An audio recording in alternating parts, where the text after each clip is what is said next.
వాగర్థావివ సంపృక్తౌ వాగర్థ ప్రతిపత్తయే జగతః పితరౌ వందే పార్వతీ పరమేశ్వరౌ. భజే శ్రీచక్రమధ్యస్థాం దక్షిణోత్తరయోః సదా శ్యామావార్తాళి సంసేవ్యాం భవానీం లలితాంబికాం.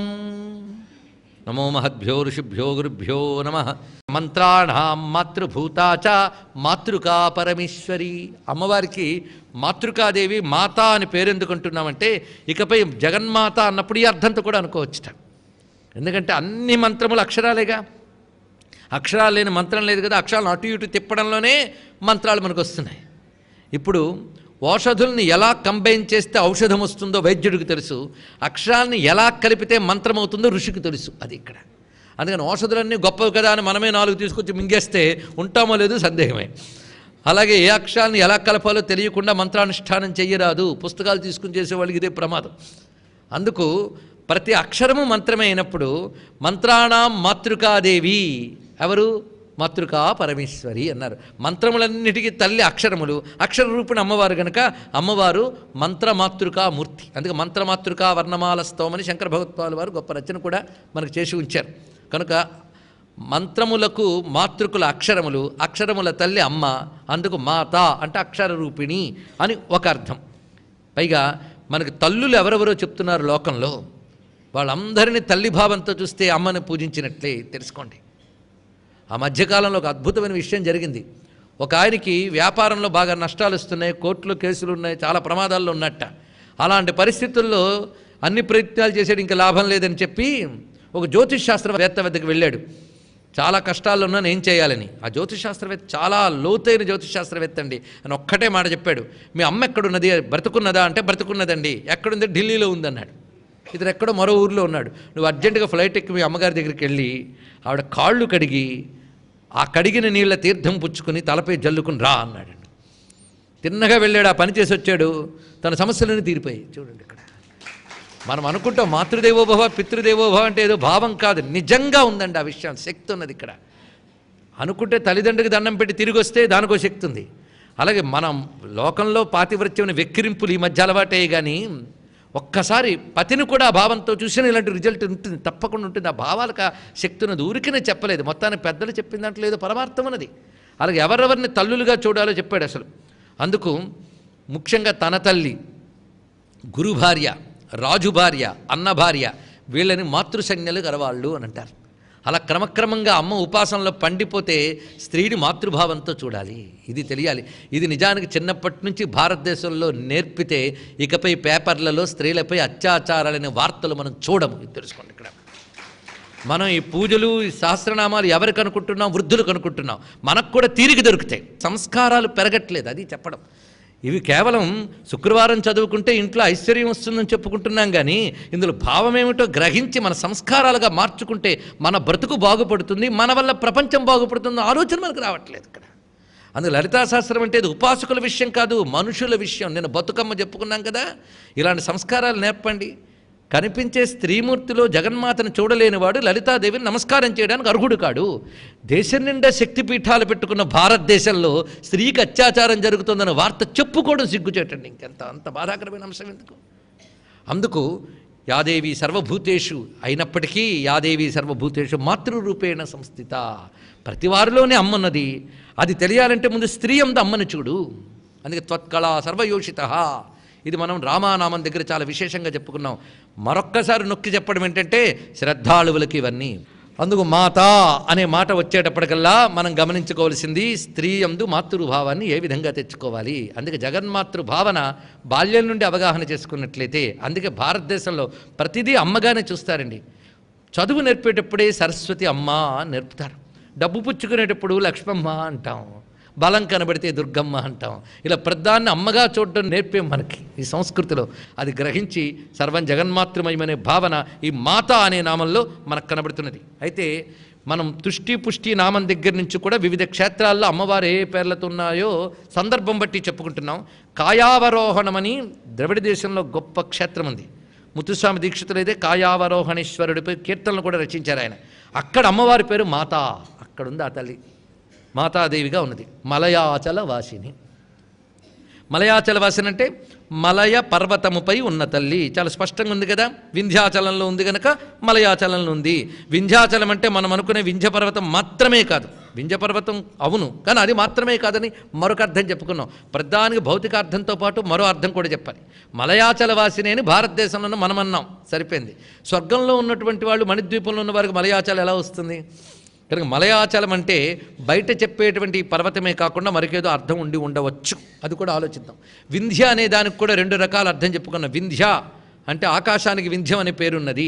ఆకాశాన్ని అంటేటంత ఎత్తుకు ఎదిగింది కనుక ఆ పర్వతానికి వింధ్య పర్వతము అని పేరు వచ్చిందని చెప్పుకున్నాం. అలాగే వింధ్య అంటే ఆకాశానికి తాకేది అన్నప్పుడు సహస్రార స్థానమే వింధ్యాచలము అని చెప్పుకున్నాం. ఇప్పుడు మలయాచలకు కూడా అలాంటి అర్థం ఉండాలి.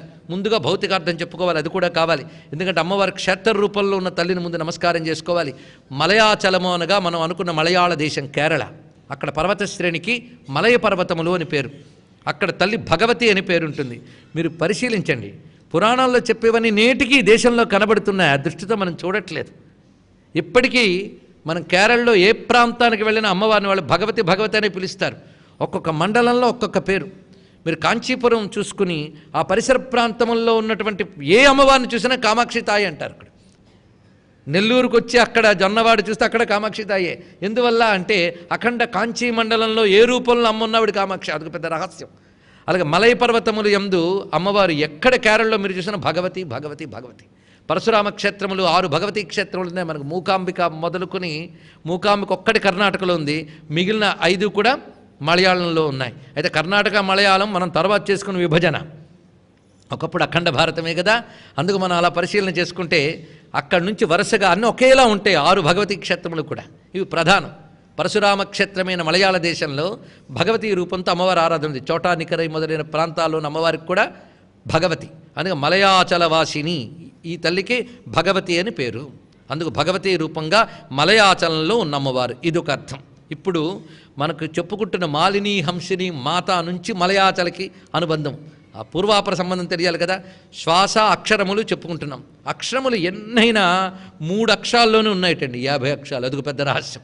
అందుకు మాత అంటే ఓంకార రూపిణి. ఓంకారం అన్ని అక్షరాలకి మూలం. 50 అక్షరాలు రావడానికి మూలమేది? ఓంకారం. ఓంకారంలోనే 3 అక్షరాలు కదా, ఆ ఊ ఉం. ఓం అయింది. ఆ పూర్తిగా తెరచుకుంది. ఊ ఆఫ్ క్లోజ్డ్. పూర్తిగా మూసుకుంది. పూర్తిగా తెరచుకుని పూర్తిగా మూసుకోవడంలోనే మొత్తం ఉంది ఓం అన్నప్పుడు. పూర్తిగా తెరచుకున్నట్ట సృష్టి, మధ్యలో ఉండుట స్థితి, అంటే లయ. సృష్టి స్థితి లయలు ఆ ఊ మాలో ఉంది. అందుకే ఓంకారంలో సృష్టి స్థితి లయ కారక శక్తి అంతా ఉంది. అంత గొప్ప విషయం చూడండి ఎంత ఉన్నదో. అలా అక్షరాలు కూడా నోరు తెరుచుకోవడం నుంచి నోరు మూసుకోవడం వరకు ఉంటాయి కనుక ఓం నుంచి అక్షరాలన్నీ వచ్చాయి అనడంలో ఇది అర్థం. ఈ ఓంని పరిశీలించుకుంటూ వెళ్ళడమే శ్వాసలో చేసే మరొక క్రియ.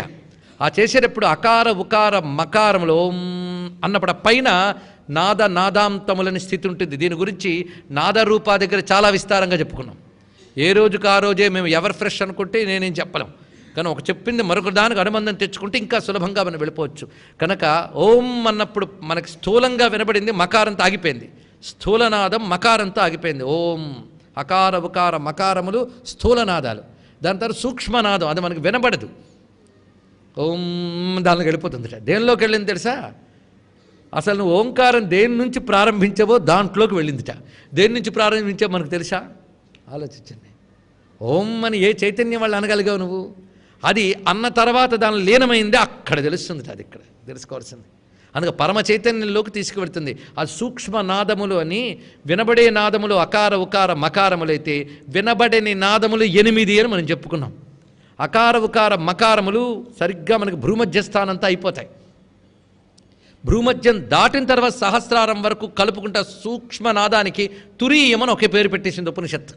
కనుక 3 అయితే అది 4వది. ఇక్కడి నుంచి సహస్రారం వరకు ఉన్నది 4వది. కానీ అకార ఉకార మకారములు జాగ్రత్త స్వప్న సుషుప్తుల్ని, బ్రహ్మ విష్ణు రుద్దుల్ని, సృష్టి స్థితి లయలు, ఈ 3ని చెప్తూ ఉంటాయి. ఈ 3లో ఉంటూనే 3కి దాటినదేదో అది తురీయంలో తెలుసుకోవాలి. ఆ తురీయంకి చేరిపోతే అదే లయం మోక్షం.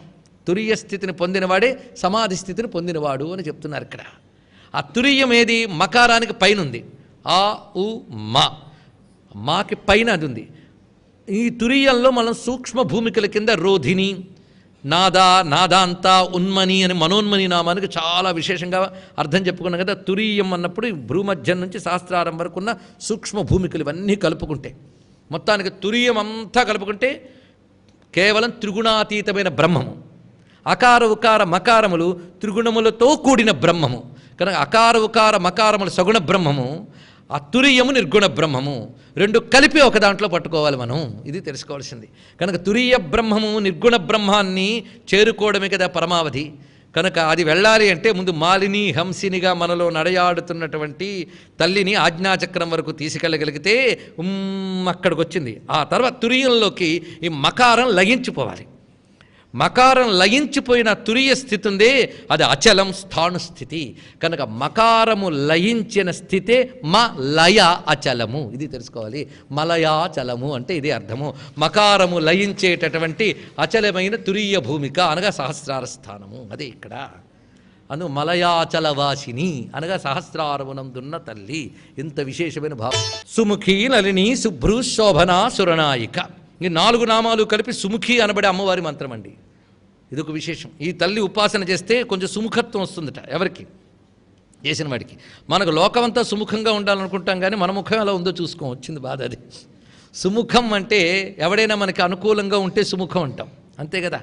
ఎవరి దగ్గరకో వెళతాం ఏదో పని సాధించాలని, వాడు ముందు నవ్వాడు అనుకోండి, అమ్మయ్య సగం పని సక్సెస్ అయిపోయింది అనిపిస్తుంది. సుముఖం, నవ్వే ముఖం సుముఖం, తీయగా పలకరించే ముఖం సుముఖం. అంతేగాని డౌట్ ముఖం, కోపం ముఖం, ద్వేషం ముఖం ఇవన్నీ దుర్ముఖం. రెండు ఉన్నాయట, దుర్ముఖ సుముఖ అని 2 శక్తులు. అయితే మనం ఏం చేస్తాం, కర్మ కొద్దీ ఏదో ముఖం ఉంటుంది. కానీ అమ్మ నన్నెప్పుడు సుముఖంగా ఉంచు తల్లి అని ప్రార్థించాలి. అది ప్రార్థించాలంటే ఈ నామాలు అనుకోవాలట. ఆ సుముఖి లక్షణం ఎలా ఉంటుంది చూడండి. సుముఖి ముందు మామూలుగా చూద్దాం. చక్కని ముఖం, అమ్మవారి ముఖం చాలా అందంగా ఉందట. సుముఖి. సు అంటే అన్ని మేలైన లక్షణములు సులో ఉన్నాయి, ఆ మాటలో ఉన్నాయి. అన్ని మేలు మంచి అవన్నీ కూడా ఉన్నాయి.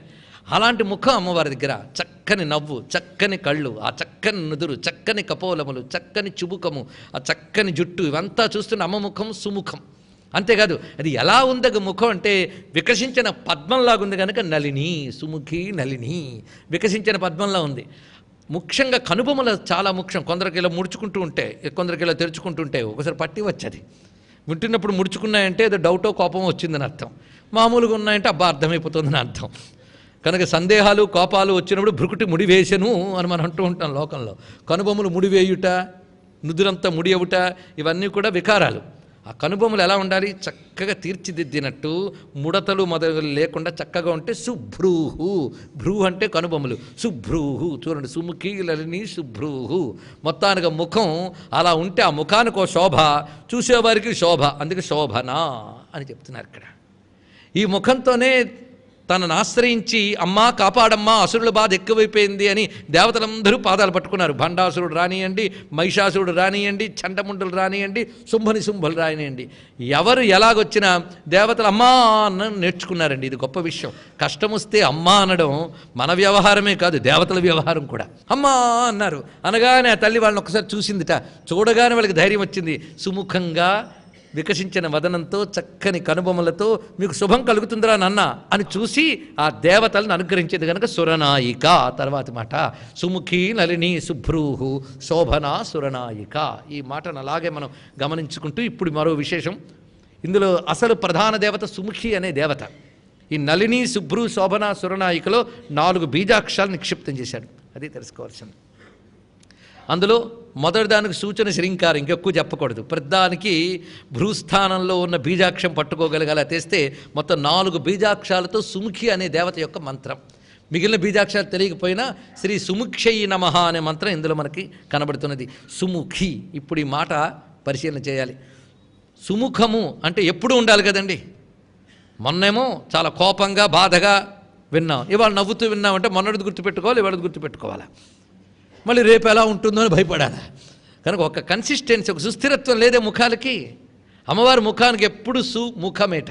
అందుకే ఒకప్పుడు సుముఖము, మరొకప్పుడు మరొకటం లేదు అమ్మవారికి. సుముఖ ఆవిడ. సుముఖం అనే మాట అర్థం చేసుకోవాలంటే కొంచెం ఉపనిషత్తుల్లోకి వెళ్ళాలండి. సరిగ్గా మనకు ఉపనిషత్తుల్లో ఛాందోగ్యంలో కూడా కనబడుతుంది ఈ విషయం మనకి.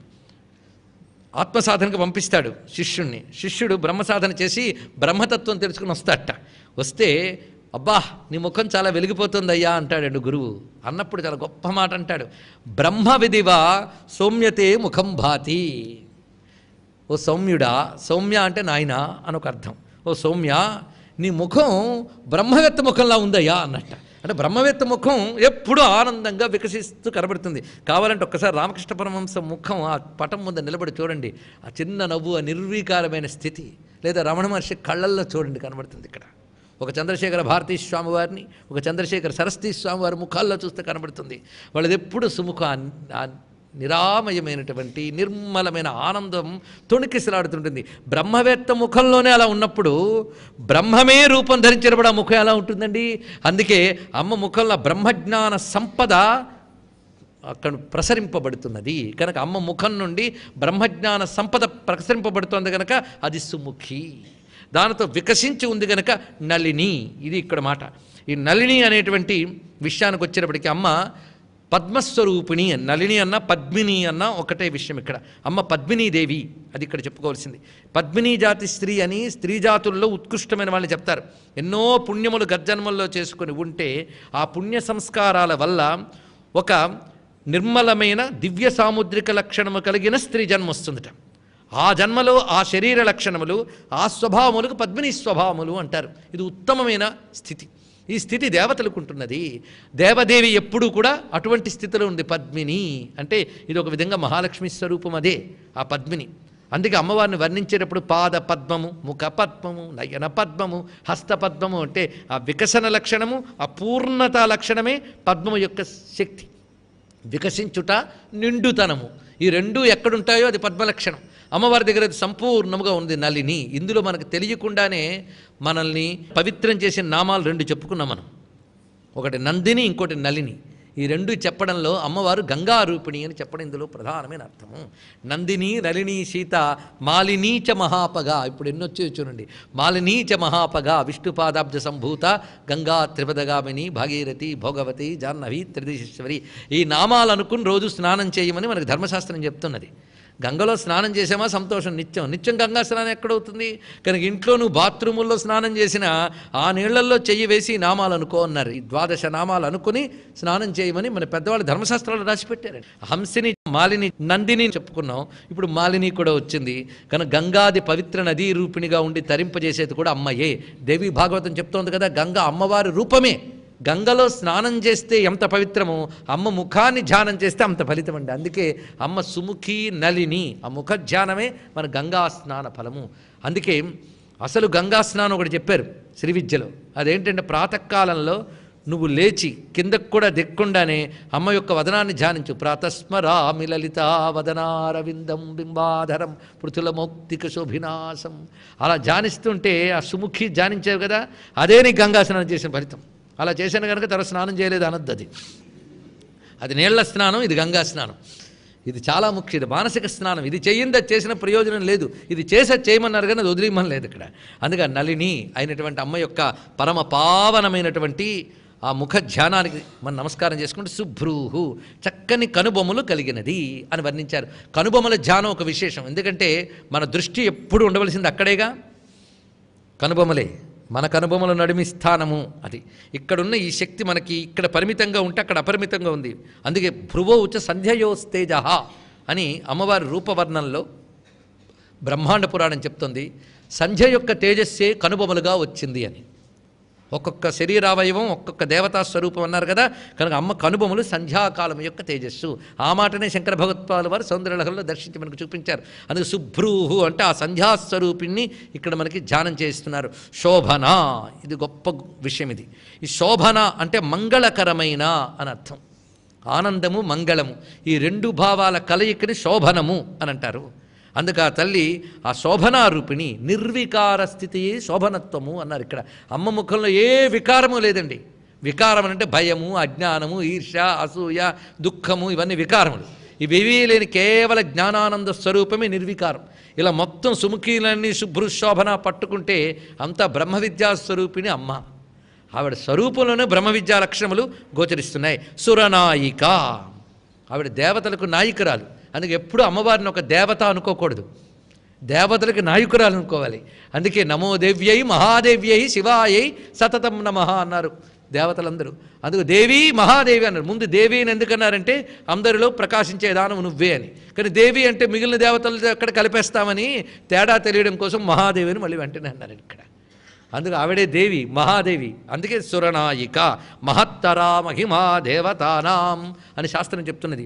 దేవతలందరిలోకి వాళ్ళకు కూడా శక్తినిచ్చిన తల్లి గనక మహత్తరా. అందుకు ఆ తల్లిని సురనాయిక. కాలకంఠి, కాంతిమతి, క్షోభిణి, సూక్ష్మరూపిణి. ఇక్కడతో ఒక గుర్తు పూర్తయిపోతుంది. మనకు తర్వాత ఒక అద్భుతమైన ప్రవాహంలోకి వెళ్ళబోతున్నాం. దానికి సంసిద్ధులమై ఈ నామంలోకి వెళదాం. కాలకంఠి, దీనికి 2 పాఠాంతరాలు ఉన్నాయి. మనకి కలకంఠి అని కూడా పాఠాంతరం ఉంది. నారాయణ భట్టు పాఠం ఇంకా మరికొందరు పూర్వ పాఠములన్నీ కూడా కలకంఠి. వైద్యనాథ్ దీక్షితులకు మహానుభావుడు భాస్కర్రాయలు తర్వాత కాలం వారే కానీ ఆయన పాఠం నారాయణ భట్టు పాఠమే అనుసరించారు. ఆయన మహానుభావుడు. ఆయన కలకంఠి అని తీసుకున్నారు. కలము అంటే అవ్యక్త మధురధ్వని. కల శబ్దానికి మనం అనేకమాలు చెప్పుకున్నాం. కళ అంటే అవ్యక్త మధురధ్వని. కామ కళారూప దగ్గర ఈ విషయం అంతా చెప్పుకున్నాం. ఒకవేళ శ్రద్ధగా వినుంటూ గుర్తుంటుంటుంది. కనుక ఆ కళ అంటే అవ్యక్త మధురం. అవ్యక్తమైన మధురమైన ధ్వని అమ్మవారి యొక్క కంఠంలోంచి వస్తుందట. అందుకే అమ్మ కంఠసీమని ధ్యానిస్తేనే మన కంఠంకు బాగుంటుంది. నేను విశుద్ధి చక్రం చాలా ముఖ్యమండి. ప్రాణశక్తికి కేంద్ర స్థానం విశుద్ధి. అందుకే ఎవరికైనా మహాకోపం వస్తే పేక నొక్కుతా అంటూ ఉంటారు. ఎందుకంటే అక్కడ ఉంది ప్రాణం, జీవుడి స్థానం అది. అలాగే శరీరంలో ఒక్కొక్క స్త్రీ ధ్యానిస్తూ ఉంటే మనకి మూలాధారం గణపతి అయితే, స్వాధిష్టానం బ్రహ్మదేవుడు, మణిపూరం విష్ణువు, అనాహతం రుద్రుడు, ఇది జీవుడి స్థానం అని చెప్తారు ఇక్కడ.